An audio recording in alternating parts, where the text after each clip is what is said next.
साली आधी घरवाली। सिमरन की छोटी बहन विभा माँ के होते हुए भी सिमरन के ही पीछे लगी रहती थी। सिमरन, आ गई हो तो इसे खाना खिला दो। बोल रही है तुम जब तक नहीं खाओगी ये भी नहीं खाएगी। क्या है विभा, तुम खा लिया करो ना, मुझे ऑफिस से आने में देर हो जाती है। और कोई छोटी बच्ची तो हो नहीं तुम जो खाना भी नहीं खाती हो कि दीदी आएगी तो ही खाऊंगी। हाँ हाँ, छोटी बच्ची ही समझ लो। और एक बात, जब आपको पता है कि मैं आपके बिना नहीं खाती हूँ तो रोज रोज क्यों बोलती हो? अरे क्या है ये, दोनों बहनें कम माँ बेटी ज्यादा लगती हो। अरे दीदी की शादी हो जाएगी तब क्या करेगी बोल? जब होगी तब की तब देखेंगे। मैं तो दीदी के साथ ही रहूंगी हमेशा। दोनों की शादी ऐसे घर में कर देंगे जहाँ दो भाई हो। खैर, मामला आया गया हो जाता है। एक दिन सिमरन के पापा जब घर आते हैं। तुम लोगों के लिए अच्छी खबर है। वर्मा जी है ना मेरे दोस्त, उन्होंने सिमरन बेटी के लिए रिश्ता बताया है। बहुत अच्छा लड़का है, सिमरन को भी पसंद कर लिया है और कल वो लोग आ रहे हैं सिमरन को देखने अपने घर। सिद्धांत अपने माता पिता के साथ सिमरन को देखने आता है। उसे सिमरन अच्छी लगती है और शादी तय हो जाती है। सिद्धांत की माँ कहती है, अब तो हम लोग ले जाएंगे जल्द ही अपनी सिमरन को यहाँ से। अरे हाँ हाँ, क्यों नहीं, आपकी ही है अब तो हमारी बेटी। दूर खड़ी विभा सब सुन रही होती है। अब तो दीदी की शादी हो जाएगी, फिर तो वो चली जाएंगी। दीदी के बिना मैं कैसे रहूंगी? कुछ न कुछ तो करना ही होगा जिससे दीदी की शादी ही ना हो। सभी के जाने के बाद क्या शादी के बाद दीदी हम लोगों के साथ नहीं रहेंगी?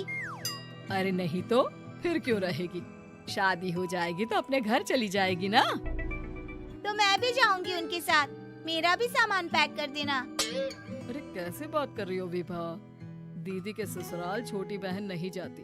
हाँ, कभी कभी जाकर मिलाना और रोज फोन पर भी बात कर लेना, ठीक है? नहीं पापा, आप तो जानते हैं मैं दीदी के बिना खाना भी नहीं खाती, ना ही मुझे उनके बिना नींद आती है। सिमरन बहन की बात सुनकर इमोशनल हो जाती है। अगले दिन से विभा खाना खाना छोड़ देती है। लोगों के लाख समझाने के बाद भी विभा ना खाती है ना ही सोती है। अंत में हार मानकर सिमरन सिद्धांत से मिलती है।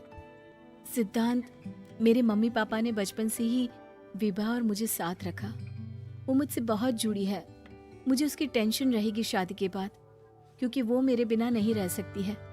अरे ये तो छोटी सी बात है, वो हम लोगों के साथ हमारे घर में रह सकती है। जब उसकी अकल आ जाएगी या वो समझ जाएगी कि तुम्हारा घर वो नहीं बल्कि ये है, तो हम उसे घर छोड़ आएंगे, ठीक है? सिमरन खुश हो जाती है क्योंकि वो यही चाहती थी। वो माँ पिता से बात कर लेती है। अरे कैसी बात कर रही हो सिमरन, भला बेटी के ससुराल में हम छोटी बहन को कैसे भेज दे? जमाना क्या कहेगा? अरे तो पागल हो गया है, मना कर दे। इस शादी में इन लोगों का तो ये चलता ही रहेगा। कभी बहन यहाँ आ रही है, कभी वो बहन के पास जा रही है। अरे शादी हो रही है, कोई मजाक थोड़ी ना हो रहा है ना बाबा ना। माँ कैसी बात कर रही हो? सिमरन से मैं जुड़ाव महसूस कर रहा हूँ और इतनी सी बात के लिए इतनी अच्छी लड़की को कैसे छोड़ सकता हूँ? सिद्धांत की भी जिद होती है कि वो सिर्फ सिमरन से ही शादी करेगा, और होता भी वैसा ही है। सिद्धांत और सिमरन की शादी हो जाती है और दहेज में आ जाती है विभा। शादी के बाद बुआ सास कहती है, अरे माँ ना, साली आधी घर वाली होती है, लेकिन ये क्या, तुम तो उसे घर ही ले आए। तभी चाची कहती है, सिद्धांत को तो हम लोगों ने सीधा समझा था, लेकिन सबसे तेज तो यही निकला। अरे देखो कैसे दहेज तो नहीं लिया, लेकिन साली पर कब्जा कर लिया। सिद्धांत ने इस और तो सोचा ही नहीं था, लोग उन लोगों के बारे में ऐसी भी बात करेंगे। वो वहाँ से चला जाता है और चुपचाप अपने कमरे में लेट जाता है। क्या हुआ सिद्धांत, तुम अचानक से परेशान हो गए, कोई बात है क्या? अरे नहीं, वो थक गया था ना, शादी की सारी तैयारी और रस्मों के बीच, सोच रहा हूँ थोड़ा आराम कर लूँ। हाँ ठीक है, आप लेट जाइए, मैं विभा का बेड लगा देती हूँ जमीन पर। क्या वो यहाँ सोएगी? हाँ, बताया तो था कि उसे नींद नहीं आती मेरे बिना। तो तुम आराम से लेटो ऊपर, हम लोग नीचे बिछा लेते हैं। अरे नहीं नहीं, तुम दोनों आराम से लेटो ऊपर, मैं माँ पापा के रूम में जा रहा हूँ। सिद्धांत वहाँ से दूसरे कमरे में चला जाता है, जहाँ सिद्धांत के पिता उससे कहते हैं, क्या बात है बेटा, तू उस कमरे में क्यों नहीं सो रहा? बहू से लड़ाई हो गई है क्या शादी के पहले दिन ही? अब नहीं पापा, वो दोनों बहनों को बात करनी थी और मुझे नींद आ रही है, तो मैं यहाँ सोने चला आया। अगले दिन सिद्धांत तैयार होकर ऑफिस जाता है। ऑफिस में लंच के वक्त दोस्त कहता है, क्या बात है सिद्धांत, इतना सारा खाना एक ही दिन में? हाँ यार, वो सिमरन को खाना बनाने का शौक है तो उसी ने बनाया है। यार हम लोगों की तो सिर्फ एक ही बीवी है, इसकी तो दो है ना। सिद्धांत को गुस्सा आ जाता है। कैसी बात कर रहा है तू? अरे तू तो भाग्यशाली है जो बीवी के साथ साथ साली भी आ गई। अरे साली लोगों की तो आधी घरवाली होती है, तुझे तो पूरी की पूरी मिल गई। सिद्धांत का पारा अब 7वें आसमान में पहुंच जाता है।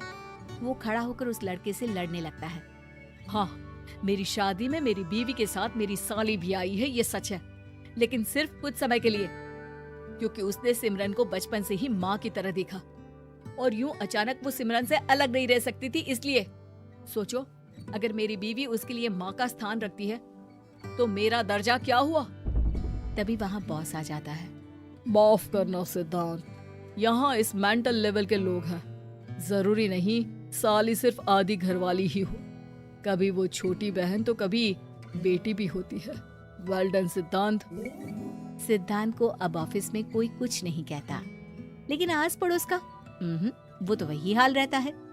सिद्धांत ऑफिस से घर की ओर आ रहा होता है कि रास्ते में उसे अपनी कॉलोनी का दोस्त मिल जाता है। क्या बात है, चेहरे की चमक बता रही है, शादी से बड़ा खुश है तू, क्यों? हाँ यार, अच्छी लड़की और अच्छा परिवार मिलना कहाँ होता है जल्दी आजकल। यार हमें भी दिला देना ऐसा परिवार जहाँ एक के साथ एक फ्री की स्कीम चल रही हो। सिद्धांत को फिर गुस्सा आ जाता है। वो दोस्त को मारने के लिए हाथ उठाता ही है कि वहाँ विभा आ जाती है। अरे जीजू, रहने दीजिए ना, ये लोग नहीं समझेंगे कि इंसानियत क्या होती है। ये सच है कि दीदी से कैसे दूर रहना, ये मुझे पता नहीं था। आपने मुझे दीदी के पास रहने का मौका देकर ये समझने का मौका दिया कि लड़की का असली घर उसका ससुराल होता है। मैं समझ चुकी हूँ, मैं जा रही हूँ जीजू, लेकिन मैं खुश हूँ कि आपने मुझे अपनी छोटी बहन समझा। सभी उन लोगों को देखकर